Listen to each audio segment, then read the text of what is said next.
My stepmom left me out of Dad's will. My accidental discovery changed everything instantly.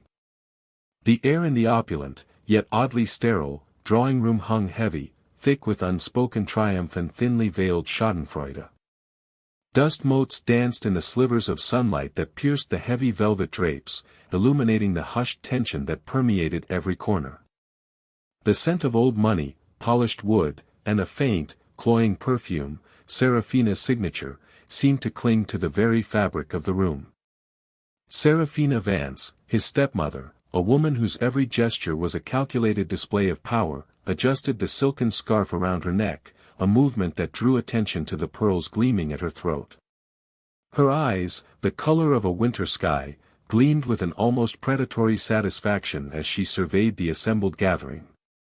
And so, she purred, her voice a low, resonant hum that seemed to vibrate with a chilling finality, as the revised will clearly states, all assets, properties, and the entirety of Jonathan's estate are bequeathed to me, Seraphina Vance. Unconditionally.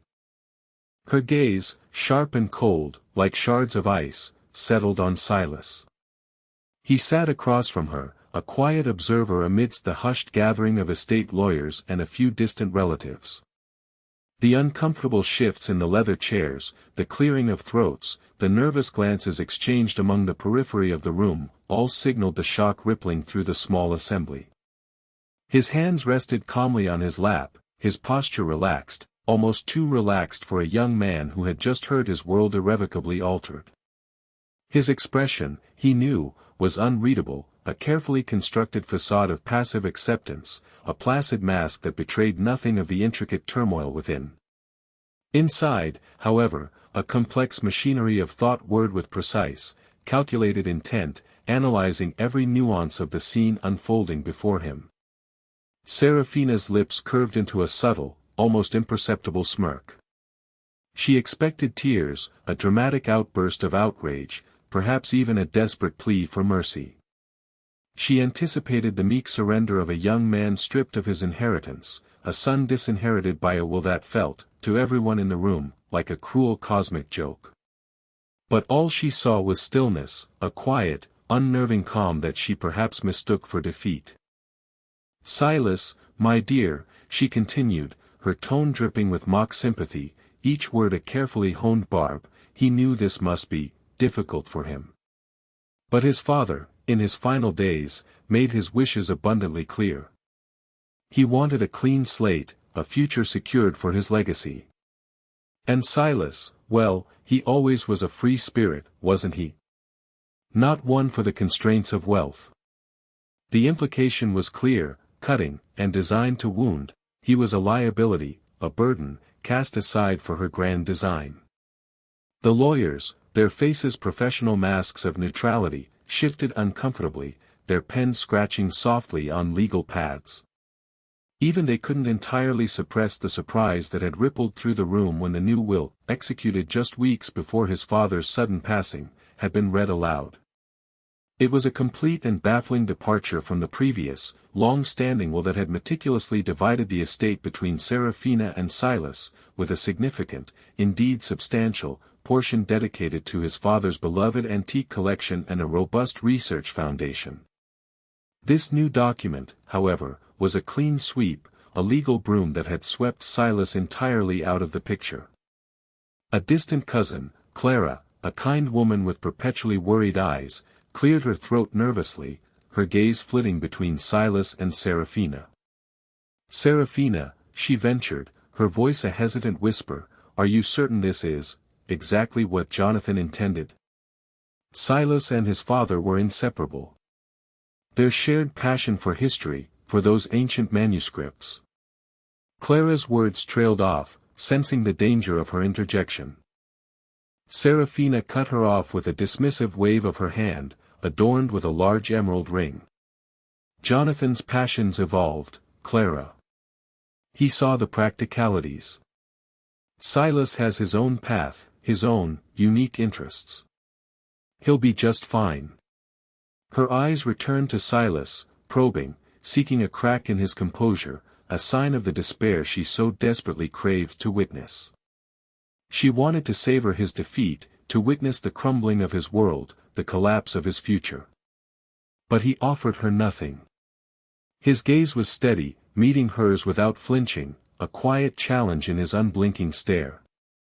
There was a quiet hum beneath his placid exterior, a secret knowledge that pulsed beneath the surface, a sense of controlled power she couldn't possibly comprehend. Seraphina believed she had won, that her cunning manipulation had secured her an unassailable empire. She believed she had stripped him of everything, leaving him adrift and powerless.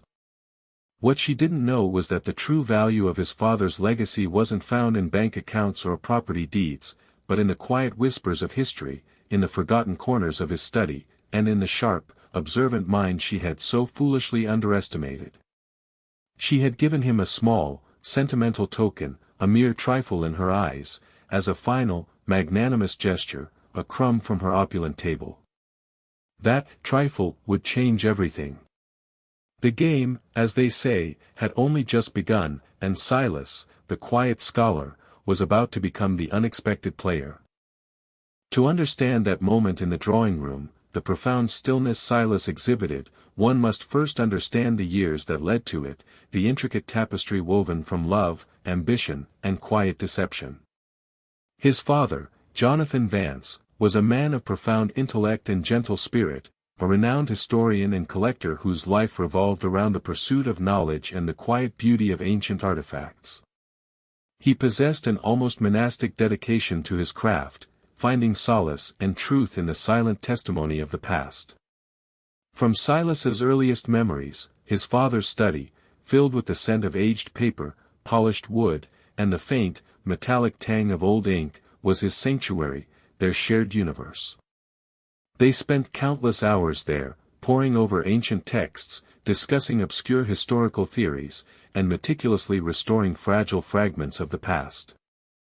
He remembered the feeling of his father's strong, yet gentle, hand guiding his own as they meticulously reassembled a shattered Roman amphora, or carefully unrolled a delicate medieval scroll. His bond with Jonathan was not merely paternal, it was a deep, intellectual kinship, forged in a shared love for the forgotten world, a silent language spoken through shared discoveries and quiet contemplation. His father instilled in him not just a passion for history, but a meticulous eye for detail, a relentless curiosity that questioned every assumption, and the infinite patience of a true researcher, qualities that would later become his most potent, indeed his only, weapons. Jonathan often said, "Silas, the past never truly dies. It simply waits for those with the patience to listen, the curiosity to seek, and the integrity to understand." Seraphina entered their lives when Silas was 20, a few years after his mother had passed away. His mother's absence had left a quiet void in their lives, one that his father had filled with his work and their shared pursuits, a comfortable, if somewhat melancholy, existence. Seraphina, a strikingly beautiful woman in her early 40s, with a captivating charm and an undeniable magnetism, swept his father off his feet with a whirlwind of social engagements and dazzling smiles. Initially, her vivacity seemed to bring a much-needed lightness into his father's otherwise quiet life. She was the antithesis of their scholarly, almost austere, existence, flamboyant, socially adept, and with a keen, almost rapacious, eye for material luxury. His father, perhaps a little naive in matters of the heart outside his intellectual sphere, seemed utterly enchanted, captivated by her sparkling presence. Silas, ever the observer, watched, a quiet disquiet growing within him. From the beginning, however, Silas sensed a discordant note, a subtle disharmony in the carefully orchestrated melody of Seraphina's charm. Her interest in his father's work seemed superficial, her questions often leading to the monetary value of an item rather than its historical significance or cultural impact. She would often comment, "Jonathan, darling, how much could this dusty old manuscript fetch at auction," rather than inquiring about the secrets it might hold. She encouraged his more public-facing engagements, pushing him into social circles he had previously avoided, all while subtly redirecting his attention from his intensive research and the quiet, almost austere lifestyle he cherished. He noticed the subtle barbs she would direct at him, often cloaked in feigned concern. "Silas, dear, still buried in those dusty old books. Don't you think it's time he saw the world a bit more, embraced some adventure, or, Jonathan, darling, Silas really should pursue something more lucrative? All this antique fascination, it's a lovely hobby, but not a career that will secure his future. She saw his passion, his quiet dedication, as a weakness, a lack of ambition that stood in stark contrast to her own relentless pursuit of wealth and status. She failed to see the strength in his quiet perseverance, the depth of his commitment. Over the years, the friction grew, though it remained largely unspoken, a silent battle of wills. Silas was pursuing a freelance career as a researcher, specializing in historical documentation and provenance, a path that allowed him to continue assisting his father with his projects, often working in tandem. Seraphina, however, saw it as an excuse for him to remain financially dependent, even though his contributions, both intellectual and, at times, financial, were substantial. He frequently covered the costs of rare book acquisitions or specialized restoration equipment that she deemed unnecessary expenses, always ensuring his father had what he needed for his work, often at the expense of his own savings or even deferring his own grander academic aspirations, such as pursuing a doctorate. He chose to stay close, not just out of love and shared passion, but out of a growing unease about Seraphina's pervasive influence over his father. He saw how she subtly chipped away at his father's routines, isolating him from longtime colleagues who questioned her motives, and subtly manipulating his trust, slowly but surely severing his connections to those who might offer an alternative perspective. His father, though brilliant, was an idealist, a man who saw the best in people, even when it wasn't there. Seraphina, a master manipulator, played on this beautifully, weaving a web of charm and feigned devotion. She convinced him to liquidate certain less liquid assets, valuable, but not easily converted into cash, ostensibly to diversify investments and ensure financial stability, but Silas suspected it was to gain more direct control over his wealth, moving it into channels she could more easily access. Jonathan mentioned revising his will several times over the years, always with the intention of ensuring Silas's future and the continuation of his scholarly legacy. Silas, he'd often say, his eyes twinkling with affection, he understands the true value of these things. They are not just objects, they are custodians of history, silent witnesses to human endeavor. His father trusts him to safeguard them, to continue the work, to ensure their stories are told. These conversations, these quiet affirmations of trust, fueled Silas's quiet vigilance, cementing his resolve to protect his father's true wishes. The secret weapon, the thing that would eventually unravel Seraphina's carefully constructed deception, wasn't a single item or a sudden revelation, but rather the cumulative effect of his father's teachings and his own inherent nature. His freelance research involved a great deal of forensic analysis of documents, tracing provenances, and detecting forgeries, often sifting through countless pages of minute details. He had developed an almost uncanny ability to spot inconsistencies, to perceive the hidden patterns beneath the surface, to identify the subtle anachronisms or anomalies that others might miss. His father, in his later years, had grown somewhat frail, his memory occasionally faltering, particularly after a series of minor strokes. Seraphina used this to her advantage, carefully isolating him from outside visitors, controlling his access to the outside world, and managing all his affairs with an iron fist disguised in a velvet glove. Silas suspected she was preparing for something, a final, definitive move, but he couldn't prove it, not yet. Then came the phone call, shattering his world. His father had suffered a massive stroke, unexpected, sudden, and ultimately fatal. The shock was immense, the grief overwhelming, a raw, aching wound in his soul. He retreated into himself, consumed by a sorrow that felt too vast to contain. But even amidst his profound sorrow, a quiet voice in the back of his mind whispered caution, a learned instinct that something was amiss. Seraphina's composure was too perfect, her grief too performative, lacking the genuine anguish he felt. And then, the new will.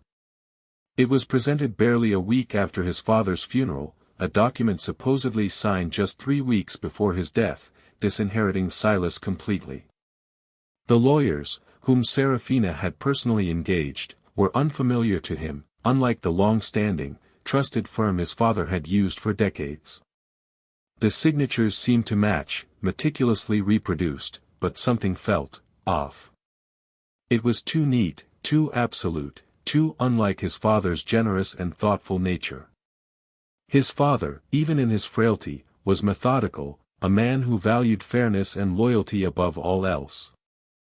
Silas knew, with an unshakable certainty that vibrated in his very bones, that this was Seraphina's doing. But knowledge without proof was useless, a fire without fuel. He retreated further into himself, appearing broken and defeated, his quiet demeanor deepening into a mask of despair. He let Seraphina believe she had won, that he was too weak, too grieving, or too naive to fight back, too lost to even comprehend the depth of his loss. This was his first, critical strategic move, the foundation of his counterattack.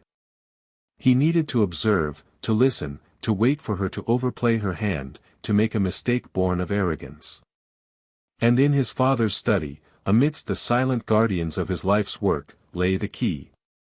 A specific item, an antique atlas he had meticulously annotated, was the last thing his father had shown him, just days before his passing, during one of their quiet, precious moments together.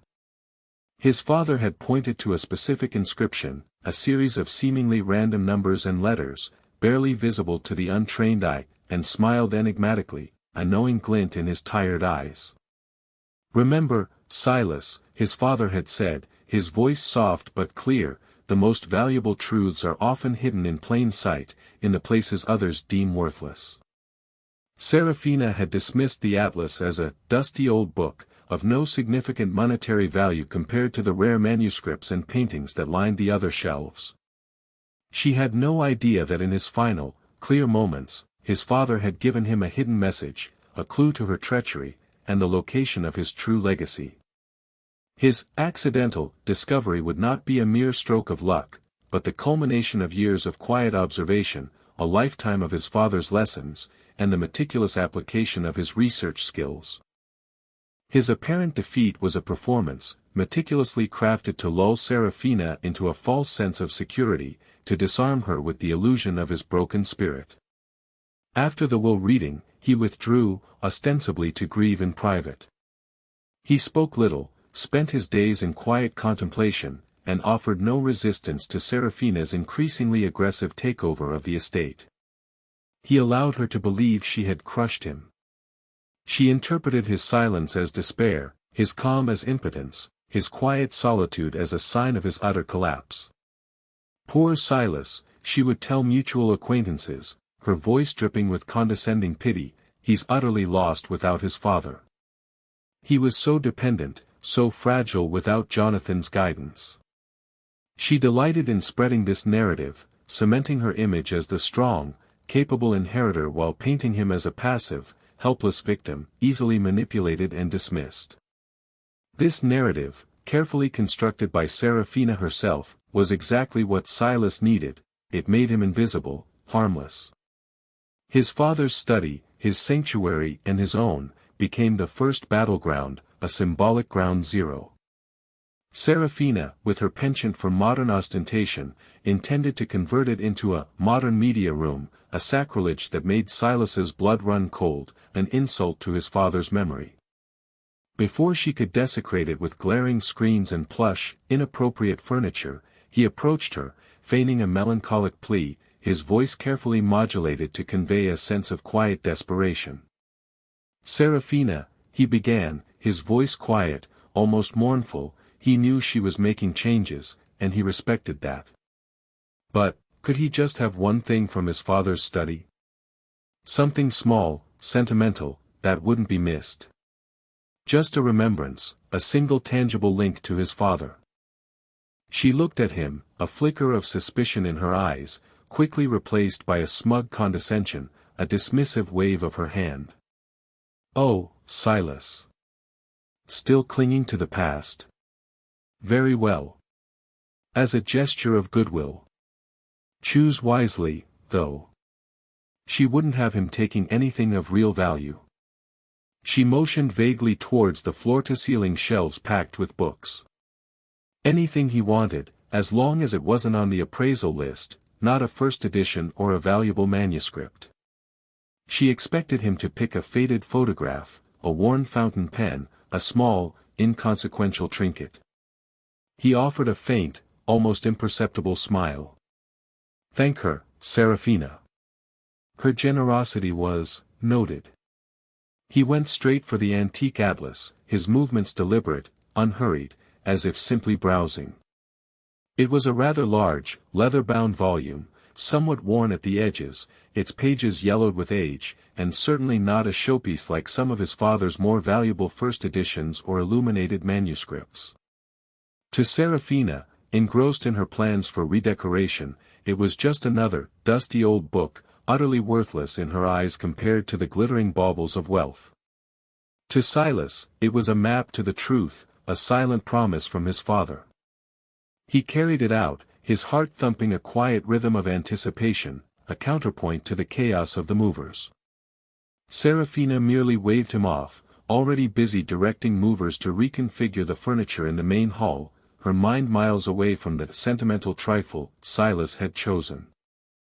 Back in his own modest apartment, a small space filled with his own collection of books and research materials, the atlas became his sole focus. He spent days, and then weeks, meticulously examining every page, every annotation, every crease in the aged parchment. His father's final message had been an obscure one, a series of numbers and letters inscribed on a small, blank space next to a map of the ancient Silk Road. It wasn't a direct address, but a cryptic sequence, a puzzle designed for a mind trained to solve them. His extensive experience as a freelance researcher, his natural inclination for forensic analysis, kicked in. He cross-referenced the numbers with dates in his father's personal journals, with coordinates on other obscure maps, with the Dewey Decimal System, and even with the publication dates of his most obscure research papers. It was a painstaking process, a true test of his patience and his father's brilliance in cryptography, a final game of wits between father and son. There were moments of frustration, late nights fueled by strong coffee, when he doubted if he would ever unlock the secret, but then his father's voice, his lessons about perseverance, would echo in his mind, urging him onward. The accidental discovery was not a sudden revelation, a bolt of lightning from the blue, but a gradual unfolding, a puzzle slowly, painstakingly pieced together. The numbers weren't coordinates, he eventually realized, but a key to a specific cipher his father had devised years ago for their shared intellectual games. The letters, when rearranged and applied to the cipher, revealed a series of precise instructions, leading him to a previously unknown, hidden compartment within the atlas itself, cleverly disguised within the binding. It was so seamlessly integrated, so meticulously crafted, that only a keen eye and a precise knowledge of the atlas's unique construction, something only he and his father possessed, could have found it. Inside, nestled in a velvet pouch, were two items, a small, intricately carved wooden box, and a single, thick envelope, sealed with a wax seal bearing his father's personal crest. The envelope contained not a will, but a comprehensive financial ledger, painstakingly detailed, spanning the last 5 years of his father's life. It listed investments, offshore accounts, and trusts, none of which had been disclosed to the estate lawyers by Seraphina. It revealed a vast fortune, far exceeding what was publicly known, meticulously hidden from Seraphina's reach. More critically, it included a series of dated entries, cross-referencing significant withdrawals and new investments with the date Seraphina had convinced his father to diversify his assets. The ledger also contained copies of bank statements and transfer receipts that traced funds from these hidden accounts directly into Seraphina's personal, undeclared accounts, and into the purchase of high-value assets she had recently acquired, the very things she now flaunted in the mansion. This wasn't just proof of hidden wealth, it was irrefutable evidence of systematic financial manipulation and embezzlement, a meticulous paper trail of her deceit. The wooden box held the most explosive secret, the true heart of his father's legacy, a holographic will. His father, knowing Seraphina's manipulative nature and perhaps foreseeing his own vulnerability, had created this will years ago, updating it regularly, and ensuring its legal validity through a notary he trusted implicitly, but who had since retired abroad.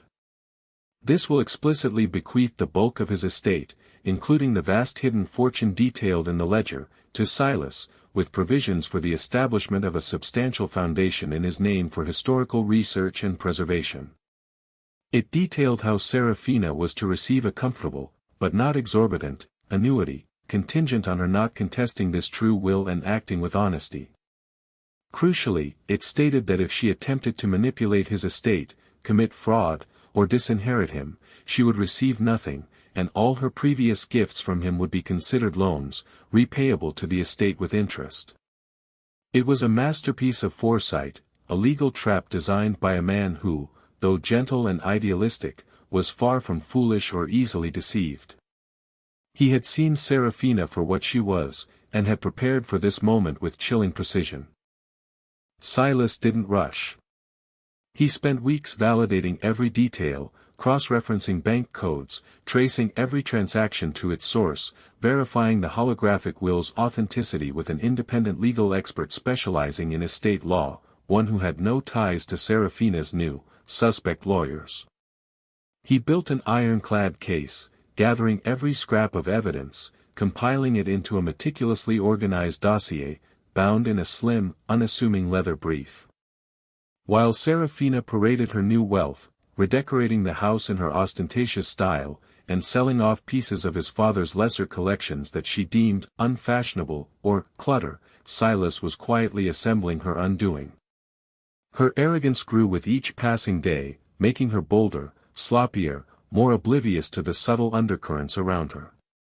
She never once suspected that the quiet, defeated young man she had cast aside was, in fact, laying a sophisticated trap, using the very skills his father had nurtured, to reclaim what was rightfully theirs, to restore his father's true legacy. The stage was set by Seraphina herself. She decided to host a lavish, memorial, gala, ostensibly to celebrate his father's life, but transparently a triumphant display of her newfound status, a crowning moment for her reign. She had invited prominent figures from the art and history world, a few of his father's old colleagues she hadn't managed to alienate, and the same distant relatives who had been present at the will reading. The mansion, once a haven of quiet scholarship, now glittered with rented chandeliers and a hired string quartet, its walls adorned with the gaudy, modern art Seraphina had recently acquired, replacing some of his father's more subdued, classical pieces. The air was thick with the scent of lilies and expensive champagne. She looked magnificent in a diamond-encrusted gown, her eyes alight with the satisfaction of a queen surveying her conquered kingdom. Silas arrived precisely at the designated time, impeccably dressed in a dark suit, carrying nothing but a slim, antique leather briefcase that looked like it contained research notes, and a small, carefully wrapped object under his arm. His demeanor was calm, almost serene, a stark contrast to the nervous energy that hummed through the other guests who largely tried to avoid eye contact with him, sensing the underlying tension. Many had offered their condolences in hushed tones, their pity for him palpable. Seraphina greeted him with a theatrical embrace, her voice a stage whisper meant for nearby ears. "Silas, darling, he was so glad he came. He looked so much better. A little fresh air does wonders, doesn't it?" Her condescension was palpable, designed to reinforce the narrative of his recovery from a period of despair. He merely offered a polite, non-committal smile, his eyes betraying nothing. After an hour of mingling, drinks, and shallow conversation, as the string quartet played a melancholic waltz, Seraphina clinked a champagne flute, calling for attention. A hushed silence fell over the room. "Ladies and gentlemen," she announced, her voice ringing with false emotion, perfectly pitched to convey sorrow mixed with resilience, "thank you all for coming tonight to celebrate the extraordinary life of her beloved husband, Jonathan Vance. His legacy, his passion, his wisdom, they will live on. And she, as his devoted wife and now guardian of his estate, was committed to honoring his memory in every possible way. She paused, her gaze sweeping the room, lingering on Silas for a moment, a flicker of smug triumph in her eyes.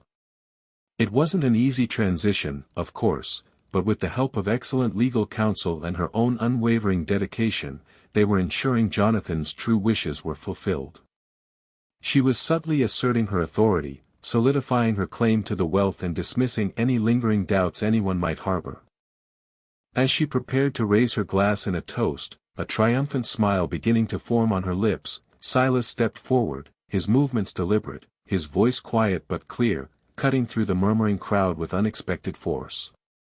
"Indeed, Seraphina," he stated, his tone even, devoid of emotion, "they must ensure his father's true wishes are fulfilled. And perhaps, tonight, was the perfect time for that." All eyes turned to him, the champagne glasses frozen mid-air. Seraphina's smile faltered, a flicker of annoyance and dawning apprehension crossing her face. "Silas, darling, not now. They were celebrating." "And he agreed," Silas countered, his voice gaining a subtle edge of command, a quiet steel that had not been there before. "Let them truly celebrate his foresight, his meticulous nature, and his unwavering commitment to truth. Especially his commitment to ensuring justice, even from beyond the grave." He placed the wrapped object carefully on a nearby antique side table, slowly unwrapping it to reveal the large, leather-bound antique atlas. A few gasps rippled through the older academics present, they recognized its rarity, its unique binding. "This," he began, gesturing to the atlas, "was his father's favorite. He gave it to him just days before he passed. His father always taught him that the most valuable truths are often hidden in plain sight, in the places others deem worthless, dismissed as trivial." He opened the atlas to the specific page, the map of the Silk Road, pointing to the blank space beside it. "His father left him a message here. A riddle, a cipher, a final communication, a test of his understanding." Seraphina scoffed, her annoyance morphing into disdain. "Silas, really? This was hardly the time for his morbid eccentricities, his childish games." "On the contrary," Silas said, his gaze locking with hers, unwavering, "this was precisely the time. Because this atlas, Seraphina, contained not just a message, but a hidden compartment. And within that compartment, two items that revealed the true extent of his father's legacy, and the full scope of her efforts." A murmur of shock went through the room, a collective intake of breath. Seraphina's face went white, her composure beginning to crack, a tremor running through her perfectly manicured hands. "What was he implying?" she hissed, her voice losing its polished composure, a dangerous edge creeping in. "He was not implying, Seraphina," Silas replied, his voice calm, but with an underlying steel that resonated through the silent room. He was stating that the will she presented, the one that so conveniently disinherited him and bequeathed everything to her, was not his father's final, true will. And he was stating that she had systematically embezzled a significant portion of his father's hidden fortune, a fortune she deliberately kept secret from the estate and its beneficiaries. He then opened his briefcase, pulling out the thick dossier, its contents neatly organized. Inside this atlas, he continued, holding up the comprehensive financial ledger, its pages filled with his father's neat script, he found this. A comprehensive ledger, detailing his father's true investments, his offshore accounts, and the trusts he established years ago, all meticulously hidden from her knowledge. "And these," he said, fanning out copies of bank statements and transfer receipts, their dates and figures undeniably clear, these traced those funds directly into her personal accounts, Seraphina. They documented her systematic manipulation of his father's assets, funds that were never intended for her in their entirety. They documented her fraud." The room was utterly silent, every eye fixed on Silas, then on Seraphina. Seraphina's jaw hung slack, her eyes wide with a mixture of terror and disbelief, her carefully constructed world teetering on the brink. And finally, Silas announced, reaching into the briefcase and carefully extracting the small, intricately carved wooden box. Inside this box, carefully protected by his father's foresight, was his true final testament. He produced a small, secure digital projector and connected it to a portable battery pack, then projected the holographic will onto the nearest blank wall, its legal text glowing with undeniable clarity, larger than life. This was a holographic will, legally executed and witnessed years ago, and updated multiple times. It unequivocally named him as the primary beneficiary of his estate, including the vast hidden wealth she attempted to seize. It outlined specific provisions for a foundation in his name, dedicated to historical research and preservation, and a generous, but not exorbitant, annuity for her, contingent on her good faith and honesty. And it explicitly stated, he paused, letting the devastating words hang in the air, echoing in the stunned silence, that should she attempt to manipulate his estate, commit fraud, or disinherit him, she would forfeit everything. All previous gifts she received from him were to be considered loans, repayable to the estate. The projected text, in his father's unmistakable elegant handwriting, detailed everything. The dates, the clauses, the conditions. It was irrefutable. Seraphina let out a choked sound, a strangled gasp, like a drowning woman. Her eyes darted around the room, meeting the horrified, disgusted stares of the guests, and then finally landing on the grim, determined expressions of the two new lawyers who had silently entered the room from a side door, having been alerted by Silas beforehand. These were not her lawyers, they were independent specialists he had engaged, their presence now a stark, undeniable sign of the legal storm about to break. This was a fabrication. Seraphina shrieked, her carefully constructed composure shattering completely, her voice rising to a hysterical pitch, raw with panic. She lunged forward, her long nails tearing at the projected image as if to rip down the truth itself. But the truth, projected for all to see, was unassailable, unwavering. Her reign, built on deceit and greed, had just come crashing down. The aftermath of Silas's revelation was immediate and chaotic. Seraphina's shriek of denial quickly devolved into a full-blown meltdown. She stumbled backward, her face contorted in a mask of impotent rage and utter disbelief, her grand gown suddenly appearing grotesque and out of place, an ironic symbol of her unraveling. He conniving little snake, she screamed, pointing a trembling, diamond-laden finger at Silas. This was a lie. A forgery. He forged this. Her voice cracked, tears streaming down her face, ruining her perfect makeup. The two new lawyers, whom Silas had discreetly retained and positioned, stepped forward. Mrs. Vance, one of them, a stern woman named Ms. Davies, stated calmly, her voice cutting through Seraphina's hysteria, they have independently verified the authenticity of this holographic will, as well as the accompanying financial documents. The evidence of fraud and embezzlement was overwhelming. The other lawyer, Mr. Chen, a specialist in financial forensics, added, his voice equally calm and authoritative, the funds traced from Mr. Vance's hidden trusts directly into her undeclared personal accounts and property acquisitions constituted a clear pattern of criminal activity. They had already alerted the relevant authorities, who were on their way. The guests, initially stunned into silence, now erupted in a cacophony of whispers and gasps, their earlier pity for Silas now replaced by a mixture of shock and dawning understanding. Those who had once deferred to Seraphina's wealth and charm now regarded her with open contempt, their faces reflecting a spectrum of emotions from pity to disgust. A few of his father's old colleagues, who had always harbored suspicions about Seraphina but felt powerless to act, now looked at Silas with a mixture of shock, profound relief, and dawning respect. Cousin Clara, tears welling in her eyes, her face streaked with emotion, rushed forward and embraced him tightly. Silas, she knew it. She knew Jonathan would never do that to him, she whispered, her voice choked with emotion.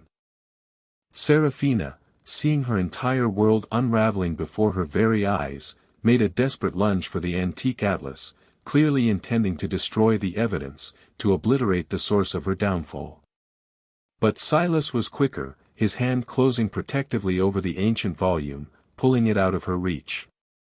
Security personnel, already present but now on high alert, moved in swiftly and efficiently to restrain her, their faces grim. Her carefully manicured image, her dazzling smile, her air of sophisticated control, all disintegrated into a public spectacle of raw, ugly fury. She screamed invectives, threatened lawsuits against everyone in the room, and sobbed uncontrollably, but her words held no power now, falling on deaf ears. The holographic will continued to shine on the wall, an undeniable beacon of truth, its projected light a silent witness to her undoing. Within hours, the mansion was swarming with more than just gala guests. Legal teams arrived, along with forensic accountants, their briefcases bulging with documents, and, eventually, officers from the Financial Crimes Unit, their presence grim and official. Seraphina was formally charged with multiple counts of fraud, embezzlement, and attempting to obstruct justice. Her assets were immediately frozen, her lavish lifestyle brought to an abrupt and humiliating halt. The very properties she had so proudly flaunted, the designer clothes, the expensive jewelry, all purchased with his father's embezzled funds, became part of the evidence against her, seized by the authorities. The news spread like wildfire through the city's social circles, a juicy scandal that captivated the elite. Seraphina, once the epitome of wealth and influence, became a pariah overnight, her name synonymous with greed and deceit, a cautionary tale. Her carefully constructed network of superficial friendships evaporated, leaving her utterly isolated. She faced not just civil lawsuits to reclaim the stolen funds, but also criminal prosecution that threatened to strip her of everything and land her in prison for a very long time. The fall was swift, spectacular, and utterly deserved, a stark demonstration of justice served. Silas, on the other hand, was met with a quiet wave of vindication, a profound sense of rightness. The initial shock gave way to a profound sense of relief and a renewed respect from those who had witnessed his quiet strength, his unwavering resolve. His father's integrity was restored, his true intentions brought to light, cleared of any stain of abandonment. The silence that had once been mistaken for weakness was now understood as a calculated patience, a testament to strategy over raw emotion, to intellect over impulsiveness. His father had not abandoned him, he had, in his final act of wisdom, equipped him with the tools to defend his legacy and secure his rightful place. The true value of the sentimental item was revealed not in its antique market price, but in the profound truth it contained, changing everything instantly, and irrevocably. Months passed. The initial whirlwind of legal proceedings slowly settled into a more predictable rhythm.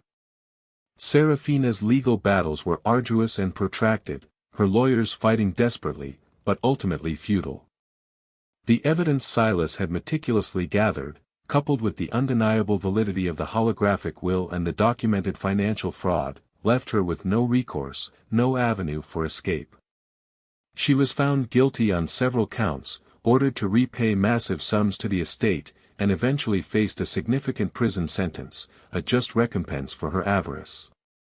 Her glamorous world had imploded, leaving behind only the bitter ashes of her greed. For Silas, life began anew, not with a bang, but with a quiet, satisfying hum, a profound sense of purpose. The estate was settled, and the bulk of his father's true fortune, including the hidden assets Seraphina had coveted, reverted to him as per the holographic will. He inherited not just the wealth, but also the sacred responsibility of safeguarding his father's legacy, of honoring his memory in the way his father truly intended. The first thing he did was to restore his father's study to its original state, bringing back the pieces Seraphina had discarded and filling it once more with the quiet dignity of knowledge, the comforting scent of old books and his father's presence. The antique atlas, the silent harbinger of truth, now rested prominently on his desk, a constant reminder of his father's foresight and their shared journey, a testament to enduring wisdom. He established the Jonathan Vance Historical Preservation and Research Foundation, using a substantial portion of the inherited wealth. Its mission was to support young scholars, preserve ancient texts from decay, and fund groundbreaking historical research, precisely as his father had envisioned in his true will, a living legacy that would continue to grow.